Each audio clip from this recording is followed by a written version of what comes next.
Hi అండి, welcome to Bhagyamma foods. ఈరోజు మనం ఎంతో రుచికరమైన ఎంతో ఇష్టంగా తినే టమాటా దోశ ఎలా చేయాలో చూపిస్తానండి. ఇది వెరైటీగా బాగుంటుంది, కంపల్సరీ ట్రై చేయండి.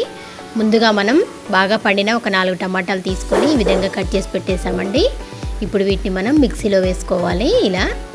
నెక్స్ట్ దీంట్లో ఉల్లిపాయ కూడా ఒకటి కోసి వేసాను ముక్కలు. తర్వాత అల్లం కూడా వేసానండి, అల్లం ముక్కలు కూడా చిన్నగా కోసి వేసేసాం.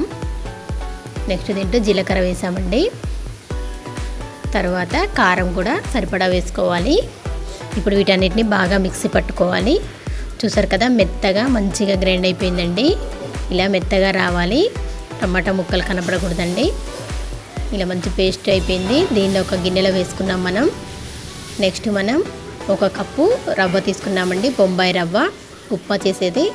దీన్ని ఒక్కసారి లైట్గా అలా గ్రైండ్ చేసుకోవాలి. గ్రైండ్ చేసుకోకపోయినా పర్లేదు, కానీ ఇలా చేస్తే ఇంకా బాగుంటుందని చేశానండి. ఓకే అండి, ఇలా మిక్స్ చేసిన దాన్ని టమాటా దాంట్లో వేసేసాం. నెక్స్ట్ మనం ఆల్రెడీ దోశ పిండి పట్టి ఉంచాము, అది దీంట్లో వేస్తున్నానండి. ఇప్పుడు ఇదంతా బాగా మిక్స్ చేసుకోవాలి. చూసారు కదా, ఇలా అంతా మిక్స్ చేసాం. మనకి దోశ పిండి ఎలా కలుపుతామో అలా కలుపుకొని దీంట్లో రుచికి సరిపడా సాల్ట్ కూడా వేసుకోవాలండి. ఇలా మొత్తం బాగా కలుపుకొని వాటర్ కావాలంటే యాడ్ చేసుకోవచ్చండి.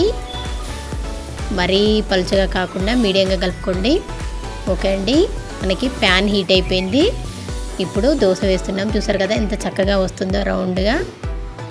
ఇలా మొత్తం రౌండ్గా వేసేసి దానిపైన ఆయిల్ స్ప్రెడ్ చేసుకోవాలండి. చూసారు కదా చక్కగా వచ్చింది.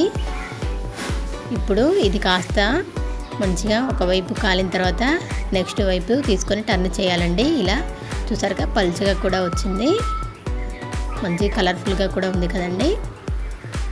అంతే, ఎంతో రుచికరమైన టమాటా వెరైటీ దోశ రెడీ అయిపోయిందండి.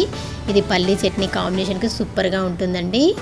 ఈ చట్నీ కూడా వెరైటీగా చేశాను, నెక్స్ట్ టైం ఈ చట్నీ కూడా పెడతానండి, చూడండి. ఓకే అండి, కంపల్సరీ ట్రై చేయండి. మా ఛానల్ని సబ్స్క్రైబ్ చేయండి, లైక్ చేయండి, షేర్ చేయండి. Thank you.